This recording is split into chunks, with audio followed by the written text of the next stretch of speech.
If you are thinking about buying a Nissan Rogue, bad reviews can feel confusing because some owners call it practical and comfortable while others describe constant frustration.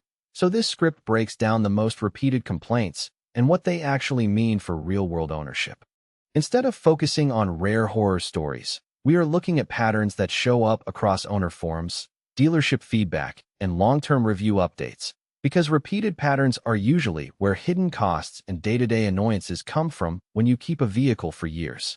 The biggest criticism is still transmission behavior, especially on CVT-equipped models, where drivers report delayed response, rubber band acceleration, and high engine noise during routine merging, making the SUV feel slower and less confident than rivals even when the vehicle is technically operating normally.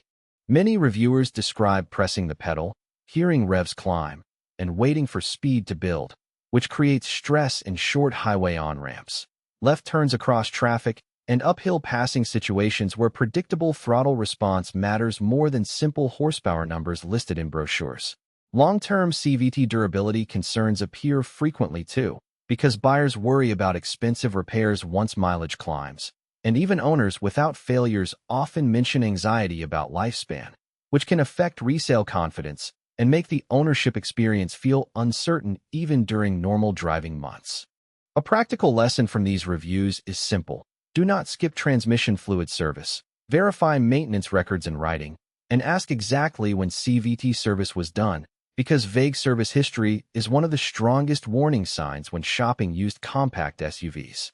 Another repeated issue is powertrain refinement, where owners say the engine sounds strained under acceleration, highway passing feels noisy, and the driving experience gets tiring on long commutes compared with competitors that deliver smoother low-end response and better cabin isolation at speed.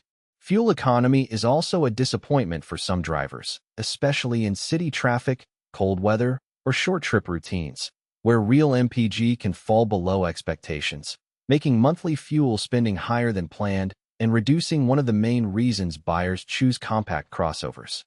Interior impressions are mixed, but bad reviews often mention trim wear, rattles over rough roads, and materials that feel less durable after a few years, which may not be deal breakers alone, but can lower satisfaction when you expected quiet, solid daily family transportation.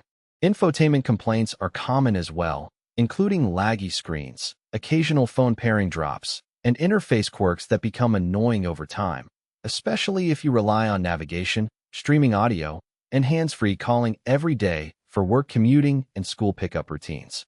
Driver assist systems receive mixed reactions because some users appreciate lane support and adaptive cruise, while others report oversensitive alerts, awkward lane centering corrections, or inconsistent behavior in heavy traffic, which can reduce trust in features that are supposed to lower stress.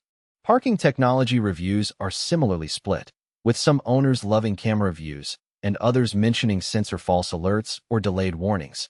And while these issues are usually software-level annoyances rather than major failures, they still affect confidence in tight urban parking situations.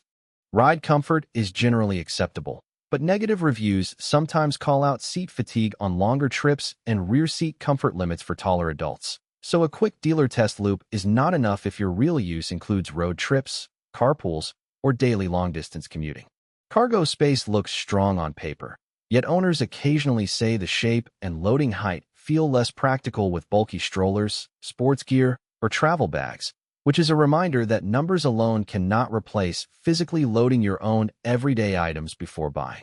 Some bad reviews also mention brake feel and premature vibration, especially after mixed city highway driving. So it is smart to check service records for pad and rotor work and perform multiple controlled braking tests during a pre-purchase drive instead of just one stop.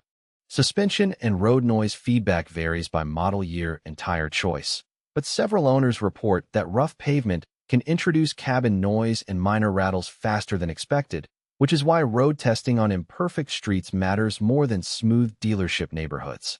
Year-to-year differences are critical, because not every Rogue has the same complaint profile, and buyers who ignore generation changes often overgeneralize either positively or negatively, missing better years and accidentally choosing years with more documented owner frustration points. Before you buy used, check recalls, technical service bulletins, software updates, and complete service history tied to the VIN, because unresolved recall work or incomplete maintenance can turn a decent vehicle into a costly one, regardless of what online ratings suggest. Dealership service experience itself appears in many negative reviews, with owners describing weak communication, unclear diagnostics, or slow parts timelines. And those support issues can make moderate mechanical problems feel much worse. So local service reputation should influence your purchase decision. For a serious test drive, simulate real complaint scenarios, stop-and-go crawling, short merges, uphill acceleration, parking maneuvers, rough road sections, and highway passing.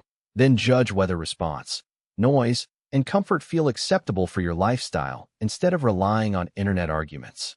If the Rogue still interests you, budget proactively for fluid service, quality tires, and preventive inspections, because owners who plan maintenance early usually report fewer surprises than owners who chase minimum cost upkeep and delay fixes until drivability gets noticeably worse.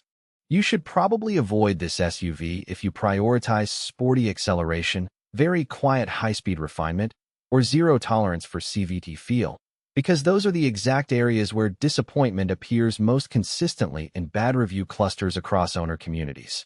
You may still find the Rogue practical if your priorities are easy driving position, family-friendly packaging, solid feature value, and a good purchase price with documented maintenance, especially when the specific unit drives smoothly and passes independent inspection without red flags. Always cross-shop direct alternatives like CR-V, RAV4, CX-5, Tucson, and Forester, then compare real fuel costs, ride quality, infotainment reliability, and long-term confidence, because monthly payment alone can hide meaningful ownership differences that appear after the first year. The smartest way to use bad reviews is not panic or blind trust, but structured screening. Confirm known weak points, verify service history, test the exact scenarios that owners complain about, and walk away fast from sellers who avoid clear answers. Bottom line, the Nissan Rogue is not automatically a bad vehicle, but bad reviews highlight real risks you should evaluate carefully. And if your test drive, records, and inspection do not build confidence, choosing a stronger alternative is usually the better long-term decision.